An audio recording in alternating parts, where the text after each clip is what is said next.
ठिकराठे जे ॻोठ गंवर महर वटां वाह मारण जातल शख़्स जो ॻरियल लाश हथायो आहे।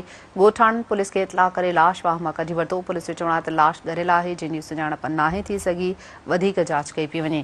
आगाह कयूं पिया ठिकराठे जे ॻोठ गंवर महर वटां वाह मारण जातल शख़्स जो ॻरियल लाश हथायो आहे। इन हवाले सां मूंखे ॿुधायूं पिया ॻोठाणनि पुलिस खे इतला करे लाश वाह मां कढी वरितो आहे।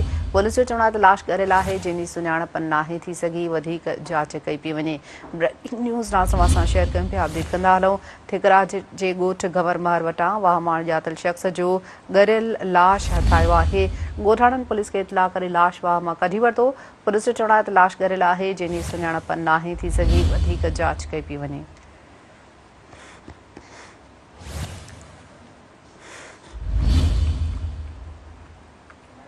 ठिकराठे जे ॻोठ गंवर महर वटां वाह मारण जातल शख़्स जो ॻरियल लाश हथायो आहे। तफ़सील मालूम कंदासीं। NTV न्यूज़ रिपोर्टर मजीद महर खां। मजीद महर, लाश हथ कयो वियो आहे, छा तफ़सील आहिनि?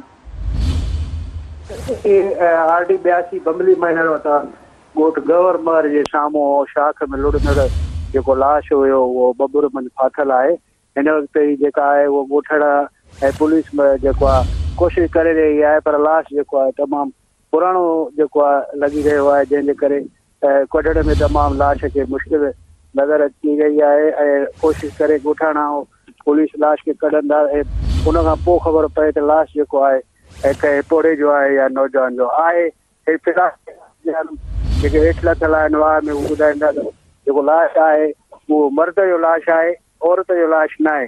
पर इहो आहे कढण में जेका मुश्किल इहा थी रही आहे जो